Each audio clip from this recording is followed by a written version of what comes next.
तो दोस्तों HTML में हेडिंग्स बहुत ही इंपॉर्टेंट होता है, क्योंकि आप जब भी वेबसाइट बनाते हो आप चाहते हो कि गूगल में वो रैंक करे, और गूगल में रैंक करने के लिए हर चीज़ को मीनिंगफुल होना बहुत ज़रूरी है। जैसे कि मैंने आपको पहले बताया था कि आप कुछ भी लिखोगे वो वहाँ पे दिखेगा, तो आप ऐसा भी सोच सकते हो कि मैं हेडिंग टैग क्यों लूँ, मैं ऐसे ही लिख देता हूँ, तो वो गूगल ये सबको वैल्यू ही नहीं देगा।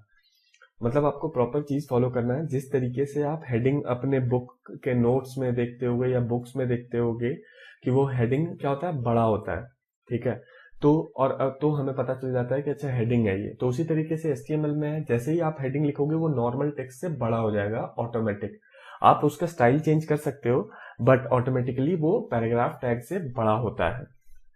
तो अब हम लोग देखते हैं कि किस तरीके से हेडिंग टैग हम लोग बनाते हैं। तो हेडिंग टैग डालने के लिए फिर उसी तरीके से है, आप पहले हेडिंग का ओपनिंग टैग स्टार्ट करो H से, और यहाँ पे देना होता है हमें H1, और फिर क्लोज कर देना होता है। और इसके बीच में आप लिख सकते हो कुछ भी, जैसे H1 हेडिंग, ठीक है। इसको कर दो आप सेव।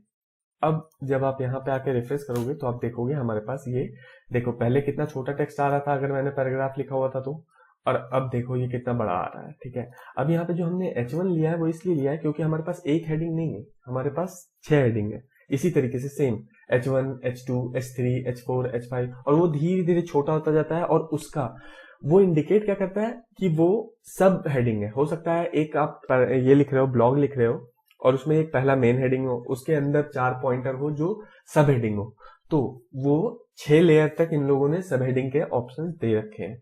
तो वो आपको एक बार मैं दिखा देता हूँ। H2 हेडिंग, ठीक है। मैं काम करता हूँ, इसको कॉपी कर लेता हूँ, यहाँ पे भी यही चीज, ठीक है। अब यहाँ पे चेंज कर देते हैं हम लोग H3।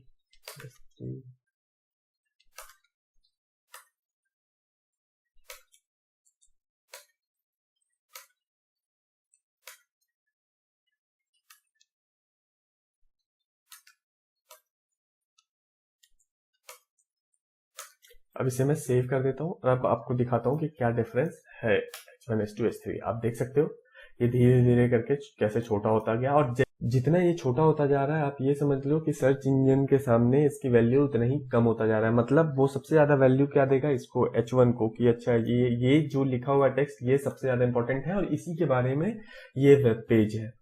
और यूजर भी ऐसा ही समझेगा और सर्च इंजन भी ऐसा समझेगा। तो जो आपका वेब पेज जिस चीज के बारे में हो उसको हमेशा H1 में रखना चाहिए।